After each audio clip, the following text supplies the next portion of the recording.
irmãos, uma vez mais eu quero abraçá-los em Cristo e convidá-los aqui. Abramos a Bíblia juntos para o livro das Origens, capítulo 29. O livro de Gênesis, capítulo de número 29. Nós vamos ter uma breve reflexão e quem sabe também termos um período para algumas dúvidas, algumas perguntas que sejam pertinentes. Gênesis, capítulo de número 29.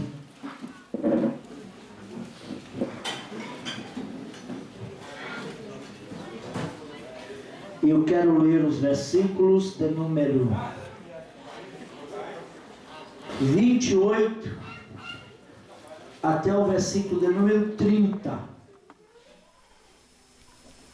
Palavras do Senhor que nos diz assim: Assim fez Jacó e cumpriu a semana de Léia.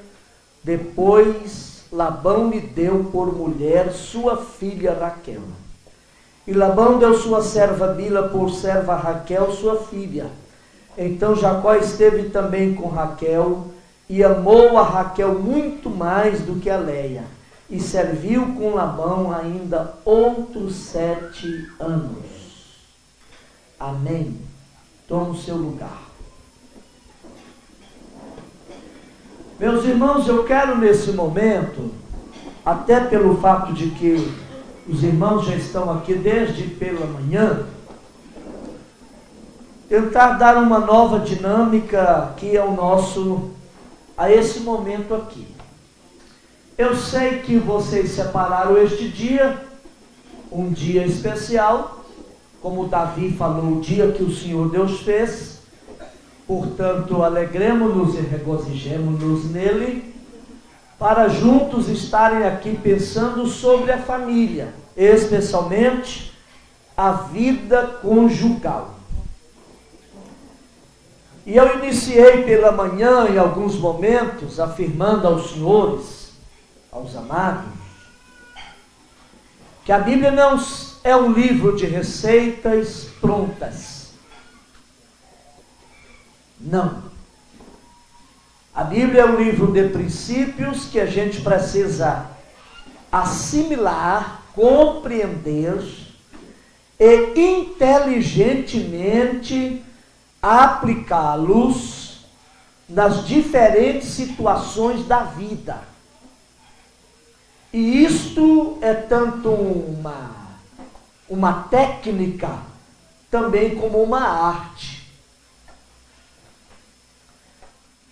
Eu tomei esse texto muito a propósito e vou tecer aqui alguns comentários e abrir um espaço para pergunta, porventura haja alguma antes do encerramento ali pelas 15 horas.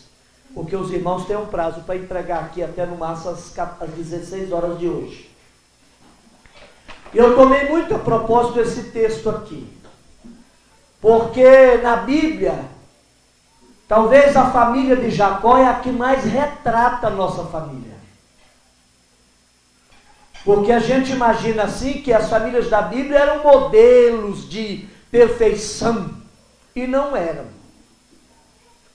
A família de Jacó era um misto, uma mistura de sombra e luzes, amor e ódio, alegria e tristezas, decepções e frustrações, mas também conquistas e sucesso. E a gente sabe que Jacó teve uma vida muito caracterizada, muito marcada por certos estigmas que ele não desejou ter, que ele nem mesmo imaginou que um dia haveria de fazer parte da sua vida. Ele, como filho de Isaac, nasceu de um nascimento gêmeo. Rebeca tivera gêmeos. E os judeus tinham a péssima mania, um hábito que às vezes a gente precisa corrigir isso também entre nós, de permitir que a circunstância enfrentada na vida determine a qualidade da nossa ação, da nossa atitude, do nosso realizar, do nosso ser e do nosso fazer. Atitude péssima que os judeus tinham em relação especificamente a esta área, que era de dar nome aos filhos conforme a circunstância em que eles nasciam. No momento do parto, a Bíblia diz que Jacó nasceu agarrado ao pé de Esaú.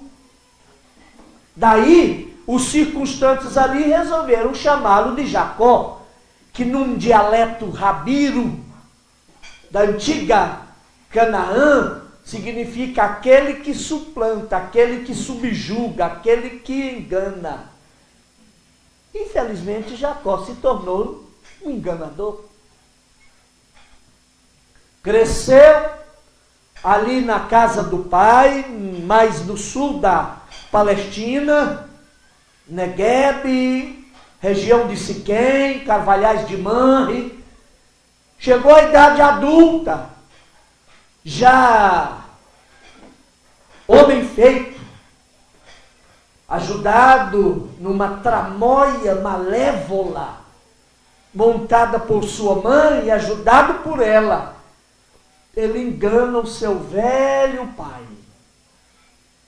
Engraçado que a Bíblia tem disso, dessas histórias. E retrata aqui, e narra aqui essas histórias, que retratam muito bem nossas famílias, para que nós entendamos que nós não precisamos desistir. Para que nós saibamos e aprendamos de uma vez por todas, que não é a circunstância que deve determinar o estado do nosso coração e da nossa alma, mas é a nossa decisão, nossa vontade de alcançar, de aproximar pelo menos aquele ideal preconizado, estabelecido e idealizado por Deus no que diz respeito à nossa vida. Eu tomei isso aqui porque a colheita é obrigatória na vida, né? Alguém chegou a dizer que você tem a opção de decidir o que vai semear. Mas uma vez semeado, a colheita é obrigatória. Vou repetir em outras palavras. A semeadura é opcional.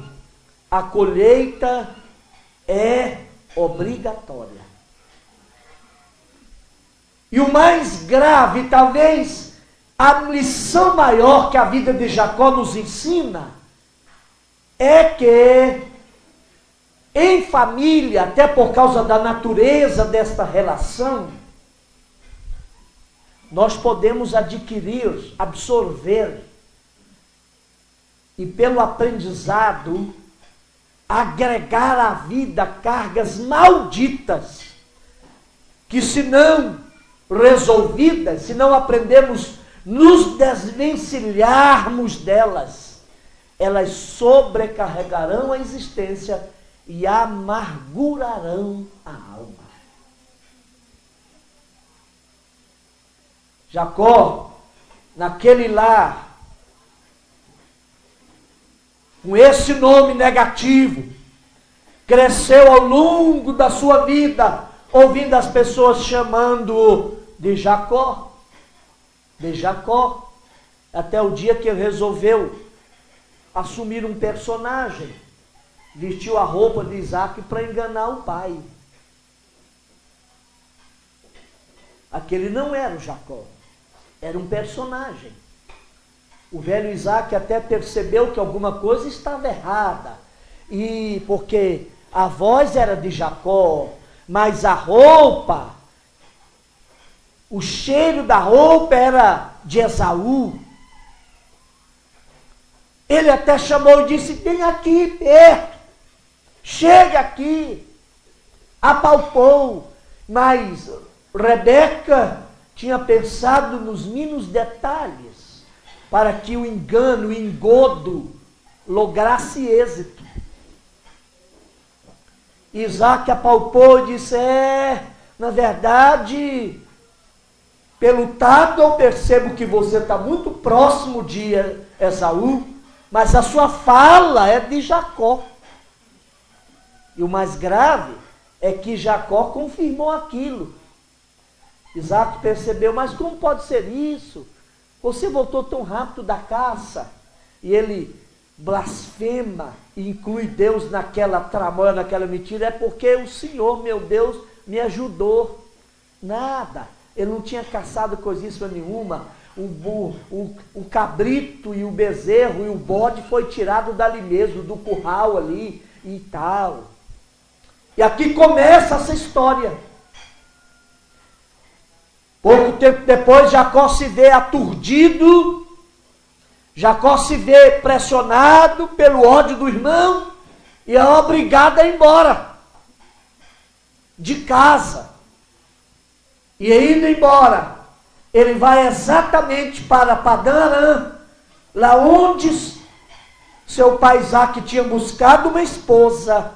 E em chegando lá, Jacó começa a colher os frutos da sua semeadura. E o primeiro engano que ele colhe é exatamente em relação ao amor da sua vida. Pois que em chegando lá, ele botou os olhos em Raquel, passou a amá-la e a amou tanto que quis tê-la por sua esposa. Pobre como era, não tinha dinheiro na bolsa, nem prata no alforje para pagar o dote. Resolveu trabalhar 7 longos anos para pagar o dote pela Raquel. Em exaurindo, em terminando o tempo, ao invés de receber Raquel como esposa, recebe a Lia ou Leia, conforme algumas versões. E aqui entra esse texto. Eu quero, com ele aqui, pensar com vocês em 3 coisas e você vai pensar comigo isso. Primeira delas, retomando a ideia que a gente deixou na palestra inicial, investimento. Terceiro, trabalho. Segundo, trabalho. Terceiro, tolerância. Essas 3 palavras aqui darão a nós, nessa última palestra, nesse último momento, algumas ideias de como efetivamente alcançar, conseguir um ajustamento, uma orientação, ou recurso de Deus, como você queira, para a gente triunfar das crises em família, ou da família. Porque certamente elas virão. Elas chegarão. Primeira delas aqui é que a gente percebe pela vida de Jacó, pelo modo como Jacó age aqui, que não há famílias saudáveis, famílias minimamente restauradas, famílias estruturadas sem investimento, sem trabalho. E aqui deixa eu corrigir algo que, a meu juízo, já vai longe e é extremamente prejudicial para nós evangélicos e dentro do evangelicalismo, nós pentecostais, que temos uma tendência de imaginar que tudo acontece assim, naturalmente, porque Deus está agindo. Somos muito místicos. Ainda, talvez até por causa dessa compreensão reducionista, que vai limitando a nossa capacidade de compreender a proposta ampla, e a habilidade, a inteligência, a sensatez, a ponderação para inteligentemente usarmos os recursos de Deus, nós passamos a esperar que as coisas aconteçam, ao invés de utilizar a Bíblia como instrumental e recurso de Deus, para com Deus fazermos as coisas acontecerem. Chega, certamente nós já chegamos, nós entendemos assim, aliás, precisamos entender assim, chega daquela ideia de empurrar para amanhã, para o futuro, jogar nas mãos de outrem aquilo que é responsabilidade nossa. A minha família é minha responsabilidade. O meu casamento é meu dever. Uma vida conjugal saudável, uma família minimamente equilibrada, uma família projetada para alcançar aquele ideal que Deus preconizou, que Deus intentou chegássemos, depende acima de tudo de mim. É trabalho, é investimento. Jacó investiu alto aqui. E a gente vive uma tendência de imaginar que Deus vai fazer tudo por nós. É só citar uma frase de efeito, é só imaginar que, de repente, uma oração, conquanto necessária, devemos orar, e orar muito, mas uma oração por si só, às vezes, não resolve plenamente, totalmente, adequadamente a situação. Nós temos que aprender a orar agindo e agir orando, botar as mãos para calejar, a fim de que construamos esta família, investimento. Jacó amava Raquel, e por muito que amava, Raquel foi objeto primacial do amor de Jacó. E Jacó, por desejá-la e amá-la tanto, resolveu trabalhar por ela mais 7 longos anos. E aí, eu preciso dizer aos senhores o seguinte: nós vivemos uma época chamada da irresponsabilidade, e nossas igrejas às vezes é afetado por isso também. Nós não queremos chamar para nós o dever quanto à construção da nossa casa, da nossa família. Eu já citei pela manhã o Salmo 128, que é um salmo que abençoa a família, não é? Feliz é o homem. Veja que não é qualquer homem, é o homem. Há um artigo definido masculino singular aí. É o homem, não é nem um homem, é o homem que teme ao Senhor. Temor é uma atitude de alma, que é exatamente aquela decisão que a gente percebe na Bíblia, de viver os mandamentos do Senhor. Pega aqui para mim, pastor. Os mandamentos do Senhor, de viver a vida à luz dos mandamentos do Senhor, e vivendo na perspectiva de Deus. Isso é temor do Senhor. Mas ele não apenas teme o Senhor, ele anda nos seus caminhos. Aí diz assim: comerás do trabalho das tuas mãos. Isso é um pronome possessivo, né? E está lá em Gênesis 3, Gênesis 2, deixará o homem o seu pai e a sua mãe. E nós temos um ditado aí na sociedade: quem casa quer casa. Um dos grandes males dessa sociedade da atualidade é o fato de que a juventude, ou grande parte dela, está querendo viver intensamente a expressão de toda a beleza da sexualidade, mas não quer assumir a responsabilidade de construir família, e vai entregando os filhos para os pais cuidarem. Quantos avós que já cuidaram dos filhos, já e zelaram, e os filhos são empurrados para... Porque não quer a ideia do investimento. Deixará o homem, o seu pai e sua mãe, e unir-se à sua mulher, comerá do trabalho das tuas, não das dele, das tuas mãos. Feliz será, e tudo te irá bem. Fala de investimento. E aí, a gente está gerando cada vez mais nessa perspectiva e nessa filosofia uma gama de cidadãos, se é que eu posso chamá-los de cidadão, ou cidadãos que não chamam para si a responsabilidade. O menino começa a ficar rebelde, dá problema, empurra para professor da escola dominical, talvez ele dá a volta nele. Começa a ficar meio peralta, o pastor vai orar e esparramar reza na cara dele e lambuzar a testa de olho e vai expulsar o Satanás da rebelião dele. E está todo mundo lavando as mãos da bacia da irresponsabilidade. O menino vai crescendo, fica pré-adolescente, aí tem o conselho tutelar de menores, né? Empurra para lá. E a gente está gerando uma sociedade irresponsabilizada. Enquanto que a gente precisa chamar para si, cada um de nós, chamarmos para a nossa mão a nossa responsabilidade. Isso tem a ver com investimento.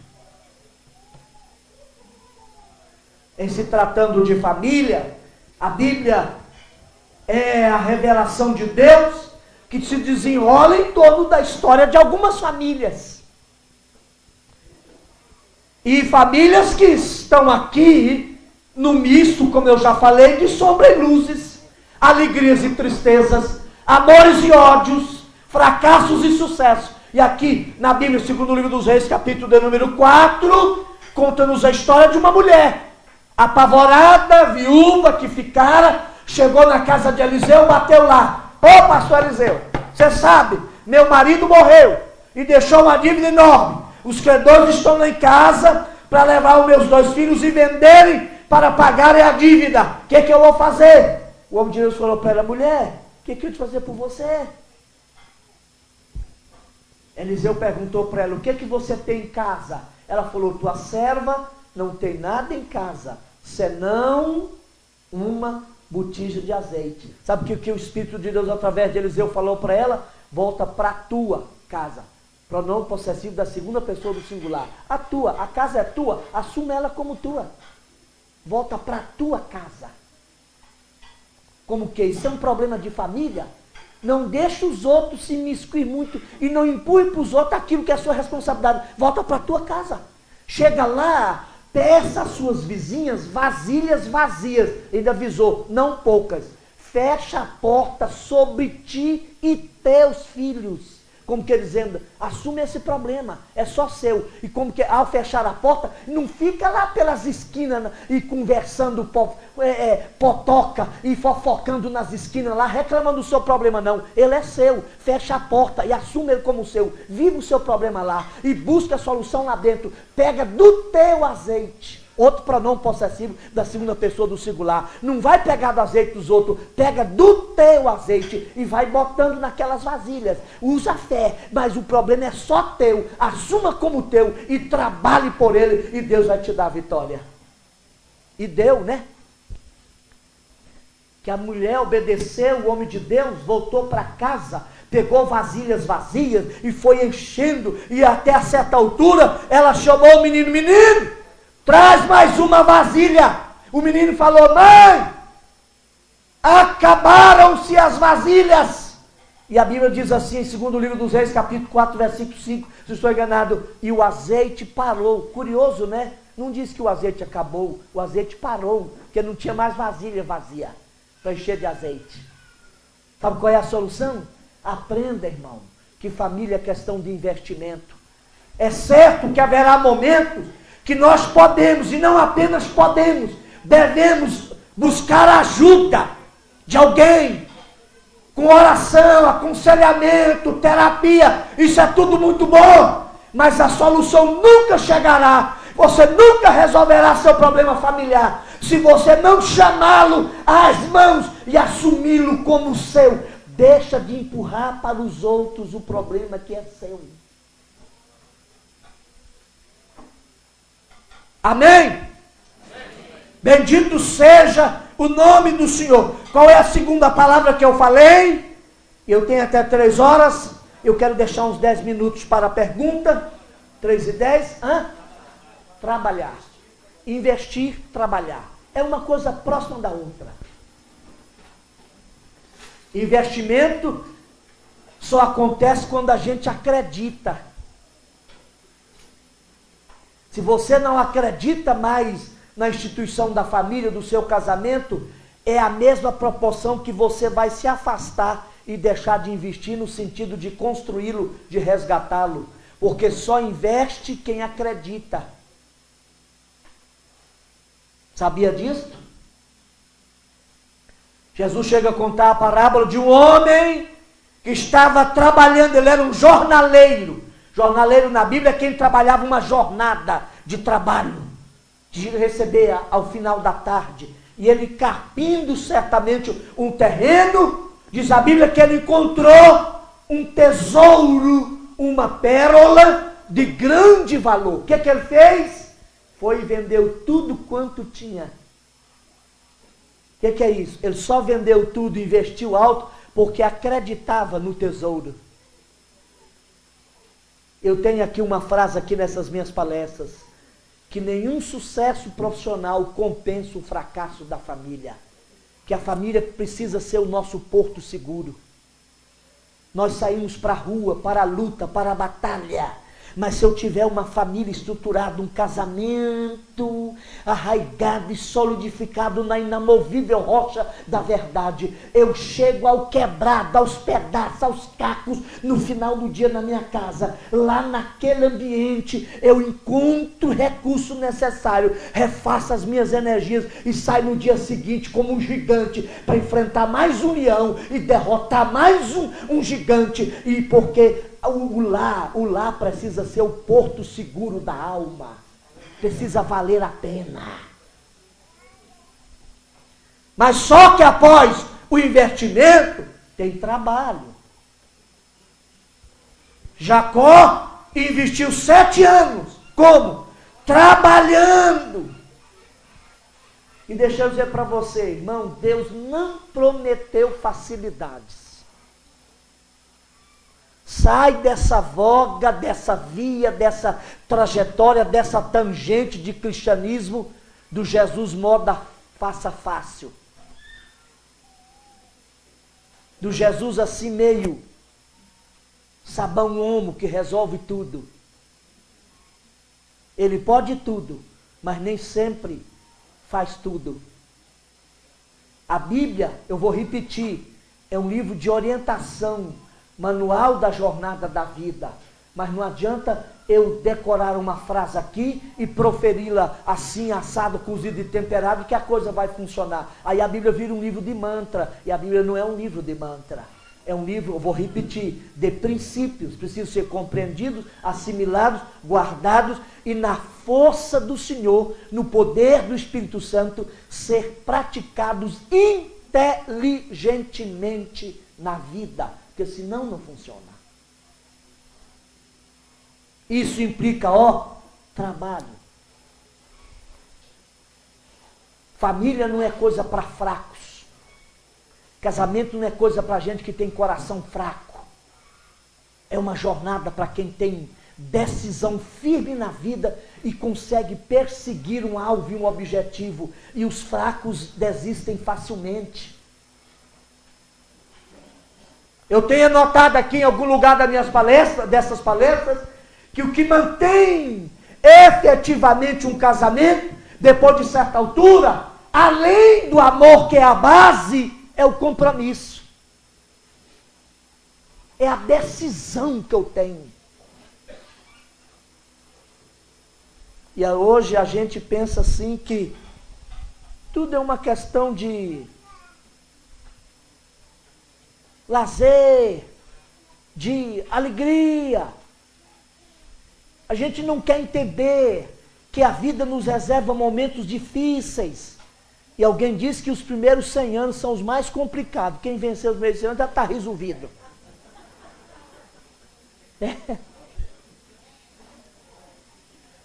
Winston Churchill costumava dizer que a vida não é para fracasso, é para fracos.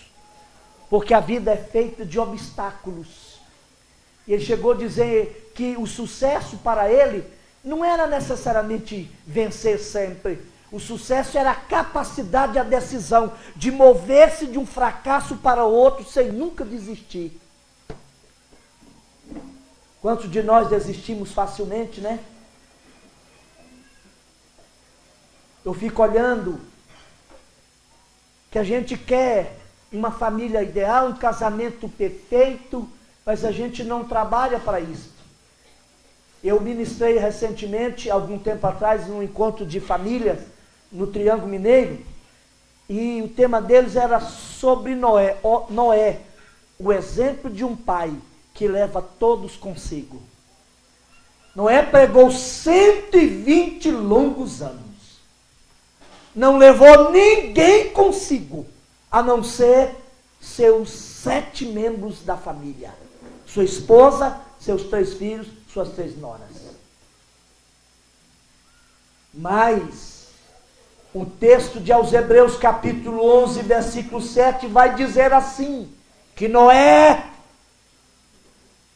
sendo temente pela fé, Noé, sendo temente a Deus, e avisado de coisas que ainda aconteceriam, preparou uma arca para a salvação de sua família. O verbo preparar está no pretérito perfeito, terceira pessoa do singular. Está dizendo, tem que trabalhar antes da tempestade chegar. Depois que o dilúvio já está engolindo Raimundo e todo mundo, não tem tempo de cortar madeira e fazer arca, irmão. A arca tem que ser feita antes, tem que trabalhar antes. Você já imaginou, meu irmão? O louco encanecido, louco entre aspas, para aquela geração, encanecido Noé, indo lá na mata, cortando madeira, fazendo um estaleiro, não tinha serraria, não tinha máquina, lapidando, tirando tábuas, 120 longos anos e preparando a arca, sem ter dado sequer ainda uma chuva. E os outros zombando, esse velho está louco mesmo, abilolô das ideias, está com um parafuso a menos ou a mais. Olha o que ele está fazendo, esse naviozão desse tamanho, 37 metros de largura, quase 152 metros de comprimento e alguns 12 metros de altura e tal. Mas quando a tempestade chegou, porque ele trabalhara antecipadamente, os outros estavam boiando lá com a pança cheia de água, afogado, e Noé singrando as águas da tempestade, com a sua família salva na arca do Senhor. Eu pergunto, você está preparando a arca de salvação da sua família? A tempestade vai chegar fatalmente para mim e você. É bom que você tenha trabalhado antes. Porque não tem família que não enfrente crises. Eu acho interessante quando o Espírito diz através do autor aos Hebreus que Noé, por ser temente a Deus, pela fé, e hoje a gente tem uma fé que projeta para Deus quase uma visão de o Deus Mr. M, Deus David Copperfield. A gente quer orar, oh Jesus, manda um arquinho aqui. Não, uma arca eu sei que faz. Crente que vive atrás de campanha e campanheiro e milagreiro, que acha que se lambuzar a testa de óleo, esparramar a reza na cara, está resolvido. Não, irmão, questão de família é trabalho, trabalho, trabalho, trabalho. Amém? E diz a Bíblia que Noé, divinamente avisado de coisas que iriam acontecer. Sabe o que ele fez? Aqui eu posso tirar uma palavra, previdência. A providência é com Deus, a previdência é comigo. A previdência é a capacidade de se antecipar ao problema. Quando ele chegar, eu já estou firmado e pronto. Vem que eu estou te esperando.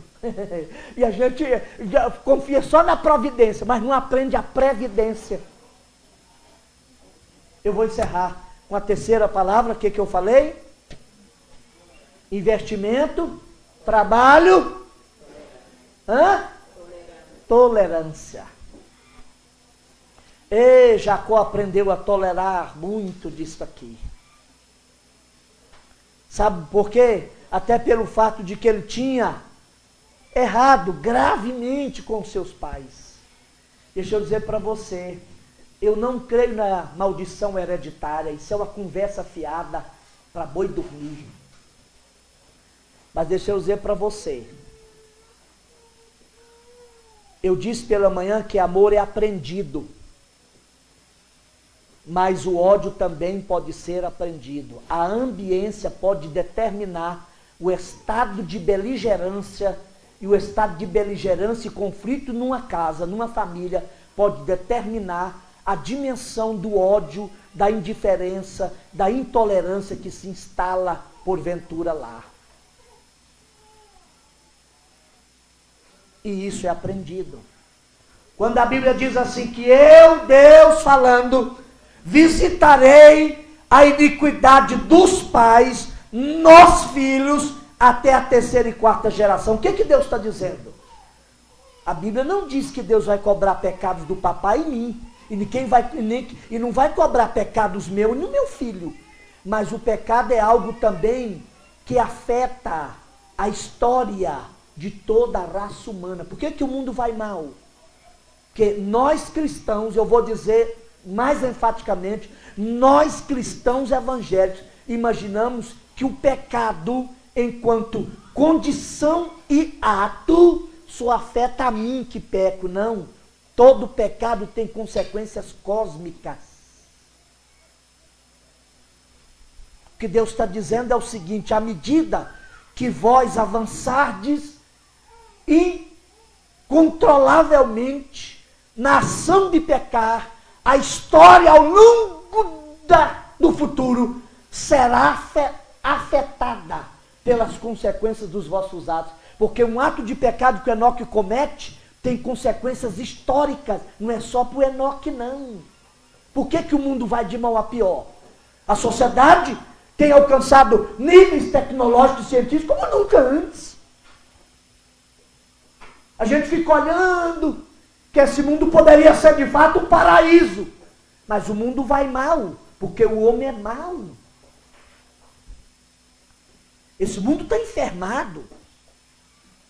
Porque à medida que o homem afastou-se de Deus e não teve essa compreensão, cada ato cometido por mim que sou crente, ou pior, homem fora, um ato que quebra uma lei de Deus, terá consequências históricas.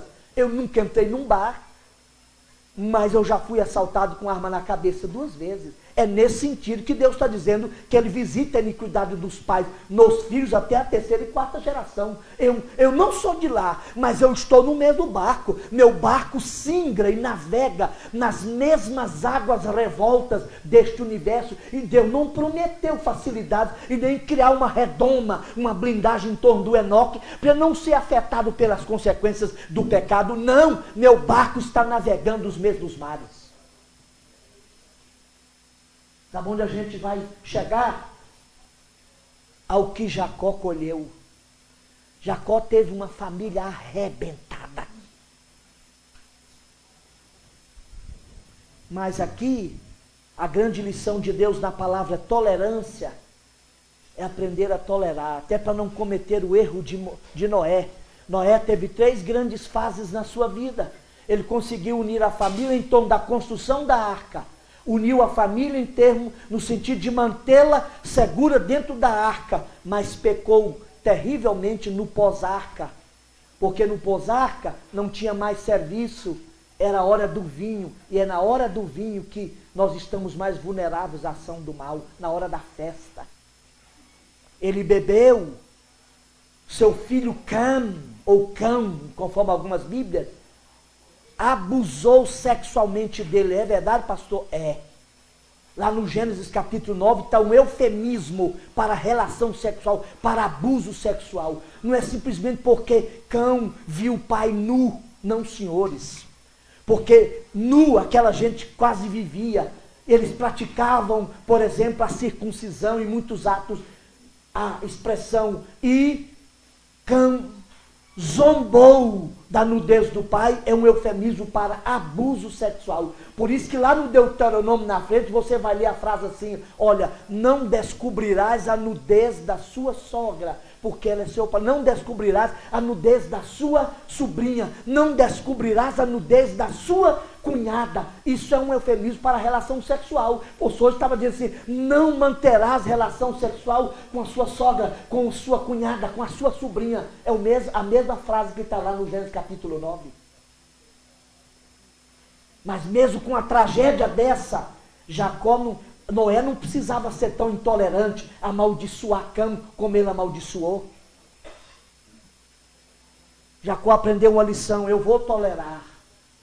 Vou tolerar. Em nome de Jesus, irmão. Não desista dos seus, não. Não desista dos seus, em nome de Jesus.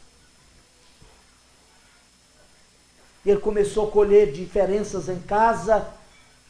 Ele tinha uma predileção por José, mais tarde nasceu Benjamim, e José e Benjamim eram os únicos 2 filhos do seu amor, da mulher do seu coração, que era Raquel. Os outros eram filhos de concubina e filho de Leia. Ele teve 13 filhos, 12 filhos e uma filha. E ele tinha uma predileção por José, aquilo gerou um ódio dos irmãos em relação a José. A gente sabe, José foi vendido, aquela coisa toda, e Jacó teve que tolerar aquilo.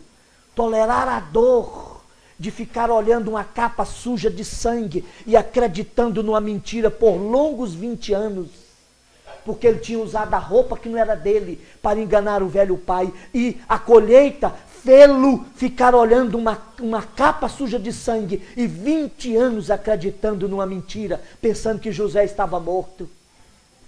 Fiquem em pé em nome do Senhor Jesus, todos vocês.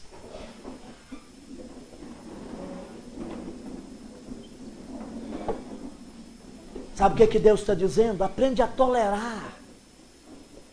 Você não tem que resolver todos os problemas imediatamente, não precisa. Mas chame para si a responsabilidade daquilo que é possível ser resolvido, mas aprenda a tolerar aquilo que não é possível ser resolvido. Nem sempre Deus muda a situação, mas Deus muda a nossa atitude em relação a ela. É milagre do mesmo jeito. A sua única filha foi literalmente estuprada na cidade de Siquém. Ele era recém-chegado em Siquém, morador dali. Eu acho que Diná, filha dele, de Jacó, queria conhecer um dia o inferninho, a boate lá de Siquém, foi lá e o moço literalmente a estuprou. Aquilo era um problema. Jacó teve que aprender a conviver com isso, tolerar. Rúben, seu filho primogênito, foi para a cama com a esposa dele. Jacó teve que tolerar. Pastor, essa história suja está na Bíblia? Pois está. Por isso que eu falei que a família de Jacó é a que mais retrata as nossas famílias hoje. Rúben, o filho primogênito de Jacó, foi para a cama com a esposa do pai. Jacó teve que tolerar. Gênesis 35, o Espírito de Deus aparece a ele e diz assim: Jacó, levanta-te, sobe a Betel, habita ali e faze ali um altar ao Deus que te apareceu. Se ele não tivesse aprendido a tolerância, talvez ele tivesse seletivizado dizendo: Diná eu não levo, é a minha vergonha familiar. Rúben, eu quero que ele morra aqui nesse vale, não quero que ele me acompanhe. Não, a tolerância nos ensina a esperar Deus agir. Não abra mão dos seus, irmão, em nome de Jesus Cristo. Se Deus te chamar para Betel, leve também a Diná, que te envergonhou lá em Siquém. Leve ela junto. Lá em Betel, Deus vai proferir outra palavra de profecia e dizer: Jacó, eu sou o Deus de Abraão, de Isaac, teu pai. Sou o Deus que te apareceu lá em Luz, que você botou o nome de Betel, e você está de volta aqui. Eu quero dizer para você, é dessa massa aí que eu vou tirar reis e sacerdotes. O mundo vai precisar deles. Então não desista, aprenda a tolerar. Família é a arte da tolerância. Mais tarde, depois da experiência em Betel, Jacó vai voltando outra vez para o sul. E entre Aí e Belém, sua esposa do amor morre do parto de seu filho caçula chamado Benjamim. Jacó tinha aprendido tanta lição que ele nascera numa circunstância ruim, chamaram-no de Jacó. E agora seu filho, sua esposa morre do parto, os circunstantes queriam botar o nome do menino de Benoni. Ben é um prefixo aramaico ou hebraico que significa filho. Noni, tristeza. Chamando filho da tristeza. Jacó falou, por favor, a circunstância é desfavorável, é triste, mas não chame esse menino de Benoni. Chamá-lo-ei de Ben-Yamim, filho da minha mão direita. Jacó aprendeu a tolerar. Jacó, na tolerância, aprendeu a dominar as circunstâncias e as situações para dizer, não são elas as situações e adversidades que determinam o estado da minha vida. Eu terei controle sobre elas. Na tolerância eu vou conduzindo, eu vou levando, eu vou avançando, eu vou vencendo. E a graça de Deus o levou ao fim da vida. A tolerância ensinou ainda uma outra lição. Quando ele quis receber a sua bênção, Jacó foi na surdina, na noite, sozinho, enganando um velho cego, usando uma roupa que não era sua, usando um personagem. No Gênesis 49, no final da vida, ele quer abençoar a sua família. Aí ele não quer fazer mais nada oculto, é na transparência e na luz do dia. Chama todo mundo para perto e lança nas fuças de Rubem o pecado dele. Lança em Simeão e Levi o pecado dele. Jacó aprendeu a lição que para tolerar é preciso amar o pecador e rejeitar o pecado deles. Tolerância, alguém disse, quando demasiada, é uma virtude dos fracos. A tolerância exagerada é a virtude das pessoas que não têm convicção. Que a tolerância bíblica não implica maquiar e dourar a pílula. Implica confrontar, odiar o pecado e abraçar o pecador.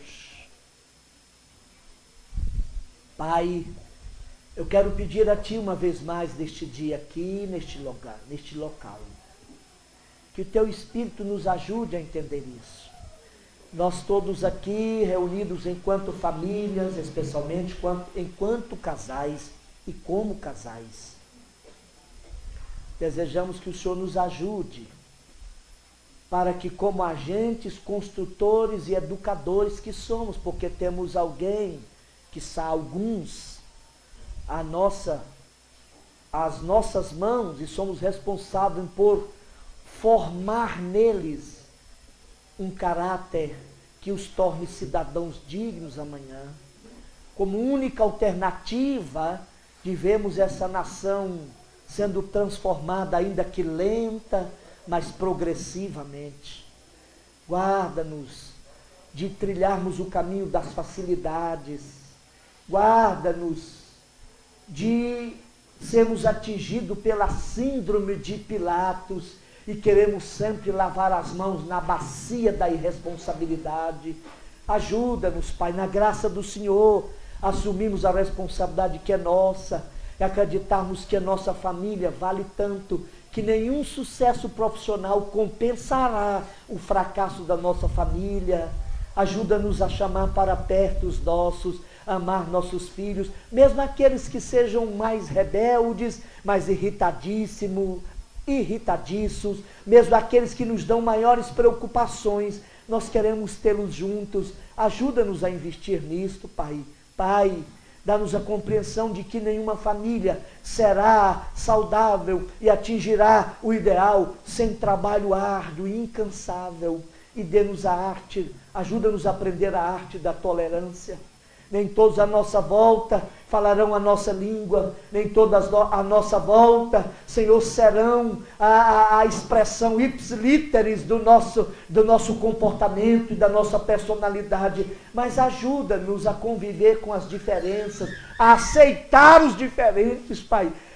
Embora rejeitando os erros e os pecados, nós possamos abraçar o errado e amar o pecador.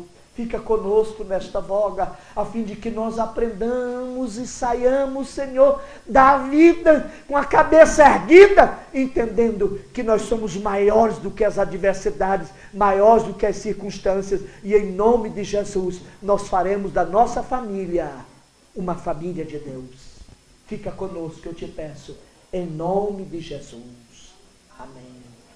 Toma aí seu lugar, amados. Se você quiser ler um bom livro sobre esse tema, compre um livro do reverendo Caio Fábio, chamado Família, Sombra e Luzes. Trata exatamente da família de Jacó. Não cobre de si e nem dos seus perfeição, porque nenhum de nós somos perfeitos. Não desista de ir para Betel, mas em subindo a Betel, leve consigo até mesmo aqueles que te amarguraram. Não abra mão dele não, inclua ele aí. Deus tem uma profecia de bênção para ele. Deus os abençoe. Eu devolvo aqui ao pastor, que eu já passei 6 minutos do horário. Deus abençoe, pastor. Muito obrigado. Se alguém tiver alguma pergunta pertinente. Sim. Aqui já tem uma, eu vou aproveitar esses minutos finais para tecer alguns comentários aqui. Por favor, no que tange a hierarquia, no sentido de ordem no lar, explique os textos. 1 Coríntios 11:3, Efésios 5:23, falam sobre Cristo como cabeça do homem e o homem como cabeça da mulher. Muito obrigado, Deus abençoe. Eu vou explicar de pronto. Ok. Sabe, amados, a gente tem que interpretar a Bíblia, não apenas esses 2 versículos ora citados, mas a Bíblia como um todo dentro do seu contexto. Por exemplo, o capítulo 11 de 1 Coríntios é um texto eminentemente escrito para resolver um problema localizado da comunidade em Corinto, que tinha exatamente relação com o culto público. A igreja chegou em Corinto, o evangelho chegou em Corinto, Paulo ficou lá 18 meses, pregou o evangelho ali, e dezenas de pessoas vieram para a igreja, inclusive algumas prostitutas que serviam como sacerdotisas no templo da deusa Afrodite, que era erguido a 800 metros, numa acrópole perto da cidade. E elas desciam para a cidade para prostituir, que Corinto era uma cidade, era portuária, servida por 2 portos, o de Sencreu e o de Licaeu. E toda cidade portuária é uma cidade cosmopolita, transita pessoas de diversas culturas e povos. E agora era obrigado por força de lei e ato cultural aquelas prostitutas terem o cabelo rapado, a cabeça rapada. E agora elas crentes iam para a igreja e assentavam lá com as madames da sociedade da igreja. Aí eles escrevem: Paulo ensina como resolver essa questão, porque está dando problema aqui. É por isso que é a única carta que Paulo trata de cabelo. Nós aqui, assembleia, que ao longo do tempo ficamos perdendo tempo com essa baboseira. Mas Paulo não falou disso lá para a carta de Efésio, Tessalônica. Por quê? Porque não era um problema pertinente à salvação ou não. Era um problema local da igreja de Corinto. E aí vai dizer lá no mesmo texto que o cabelo foi dado à mulher por causa dos anjos. E o homem aqui, hierarquicamente, foi criado primeiro do que a mulher. E dentro dessa estrutura, é dele que Deus cobra. E eu volto, por analogia, ao texto de Gênesis 3. Na narrativa de Gênesis 3, quem é primeiramente tentado e seduzido pela serpente? Não foi Eva. Mas quando Deus vem para cobrar a responsabilidade, Deus chama Adão. É nesse sentido que o homem é responsável, é cabeça da mulher. Não é superioridade, domínio, não. De que na estrutura hierárquica da criação, é dele que Deus vem cobrar. Quem foi tentado no Éden em primeiro lugar, primeiro momento, foi Eva. Foi ela que tomou do fruto, comeu e depois levou a Adão. Mas você olha o mesmo Gênesis 3, Deus não chama Eva a responsabilidade, Deus chama Adão. É nesse sentido, ordem hierárquica da criação. E no caso de Efésios 5, quando diz que a mulher tem que ser submissa ao marido, é a ideia da missão conjunta. Missão com, não é subalternidade, inferioridade. Alguém que auxilia porque o outro auxiliado é superior. Precisa de, não. Está submissa porque eles partiram da mesma missão no que concerne à instituição do lar e do casamento. São corresponsáveis na mesma medida, na mesma proporção. Agora, temos mais duas questões aqui, e o pastor já está me olhando, que não vai passar muito, né, pastor? Que tem que resolver isso aqui até 16 horas.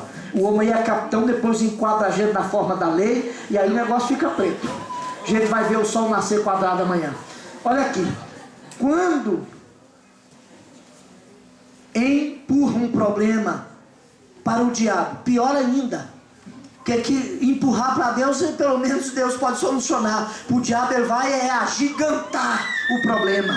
É essa questão. Eu tenho dito ultimamente em ministrações por aí, especialmente nestas áreas específicas da vida, irmão, nós vivemos uma sociedade muito, ou seja, uma cultura religiosa, não uma sociedade, uma cultura religiosa muito esoterizada. Ninguém quer assumir mais nada. Se não foi Deus, é o diabo. Está todo mundo lavando as mãos na água da responsabilidade. Isso é o diabo. Não é não, irmão. Ele é cabra ruim mesmo, é cabrunco, não presta. Mas não é tudo, não é ele que faz não. A gente tem que aprender a assumir. Olha, e quando culpa o diabo, empurra para o diabo, a coisa fica pior. Tudo de ruim é ele, não, e a pessoa não assume. Olha, será que tudo é ele? Não, porque a gente não assume. Claro que é o espírito da malignidade que atua e que enferma, que transita por tudo quanto é contrário a Deus, mas não significa que é ele que está agindo. Nós precisamos resgatar. Eu tenho ministrado muito ultimamente, até na nossa igreja lá, a gente tem todas as terças-feiras o seminário de crescimento espiritual. Nós estamos resgatando o lugar da antropologia bíblica para o púlpito da igreja. A gente tem que entender o que é ser humano, o que é gente. E dentro da antropologia bíblica, perceber o que a Bíblia concebe como pecado, porque a gente acabou embarcando na voga comum e vulgar, de que pecado é uma coisa que eu faço. Eu não sou pecador porque peco. Pecado é uma condição na qual eu nasci, por isso que o mundo vai mal. Nós investimos em lazer, em educação, mas se não mudar os genes, se não mudar o chip original do homem de malignidade, não adianta. Pode ser bonito um projeto no papel, o político vem, põe a purpurina na cara, passa a maquiagem, fica diante da câmera e fala bonito, mas quando ele chega lá, ele é homem, e como homem ele é malignizado, e está dando tudo com os burros na água. E nós temos a solução aqui no livro, mas eu não tenho coragem, porque aí eu tenho que me admitir pecador também. Eu com essa cara de beneditino, Jesus, Maria, José, com essa toga de sacerdote, eu também sou pecador, e nada melhor do que o que está aí fora. E isso me nocauteia e joga no chão, que eu sou religioso, e a religião é uma máscara que acha que Deus tem que rasgar confete para mim, e Deus não rasga confete para mim. Deus me dá cada chicotada que eu saio com a costela ardendo de certos cultos que eu vou. E é isso que a Bíblia concebe como pecado. O diabo tenta, mas quem peca sou eu. E hoje tem gente que diz assim, não, Jesus tem que dar um jeito. Coitadinho, eu desafio, eu tenho dito isso aí, e desafio estudante da Bíblia me comprovar que Deus trata o pecador como vítima. Nunca tratou. Hoje nós temos uma cultura assim, coitadinho dele. Coitadinho, coisa isso nenhuma. Ele é responsável pelos seus atos. O diabo só tentou, quem fez foi ele. E enquanto nós não chamarmos o homem à responsabilidade, nós não vamos transformar gente em sociedade não, irmão. Vamos ficar nessa lorota. A religião torna-se uma drogazinha, uma cibalena barata para encatar, maquiar o vazio da alma de pessoas alopradas por aí, que a cada domingo vai na igreja tomar uma dosezinha. Isso não é cristianismo. Isso não é cristianismo. Jesus não é droga barata vendida no balcão da religião para aliviar um pouco da dor da consciência esmagada pela culpa. Jesus é alguém que nos confronta, nos chama para uma responsabilidade e assumimos quem somos. E fugiu do púlpito da nossa antropologia, não prega mais sobre o homem, né? Trata ele como um coitado. Eu vou responder a última questão e a gente encerra. Está aqui, ó. Que é até tempo mais. Se é obrigatório o casamento na igreja ou no civil? Eu penso, irmão, que nós estamos chegando a um momento, deixa eu dizer para você com todo respeito, aqui não vai uma crítica, vai uma constatação. Eu disse aqui no início da minha palavra que casamento não tem nada a ver com igreja. Nós evangélicos trouxemos a cerimônia de casamento para os templos, porque no Brasil colônia e no Brasil império, antes de formatar e regulamentar a lei civil do casamento, o casamento era feito nas paróquias católicas. E nós herdamos isso, mas casamento não tem nada a ver com religião e igreja.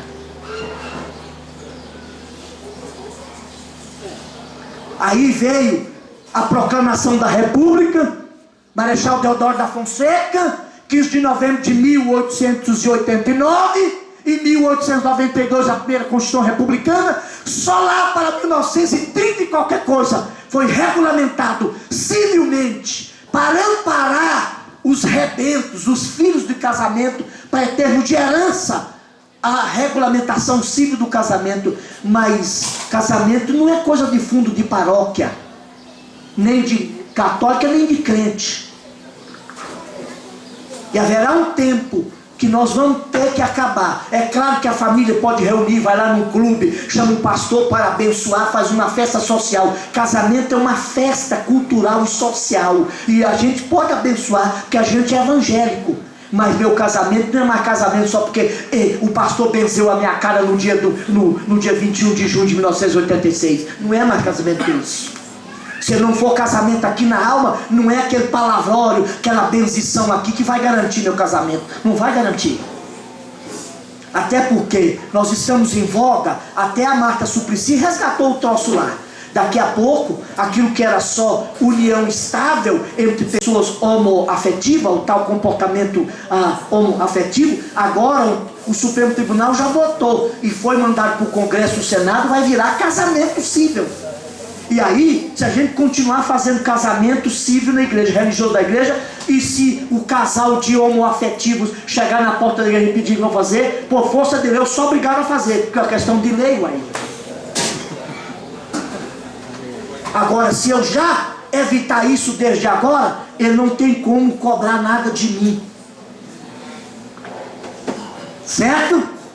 Porque a igreja não faz casamento. O pastor vai a convite da família, lá no clube, lá na festa da família e dos amigos, e faz uma oração abençoando. Mas a igreja não faz casamento. Agora, casamento, para efeito de a gente cercear o aproveitamento do picareta, é melhor continuar civil, com a lei.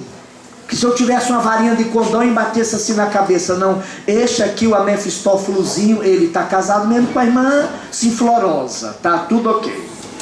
Como eu não tenho varinha de condão, a lei, a Bíblia já falou isso, a lei existe é para o errado, né? Para eu controlar.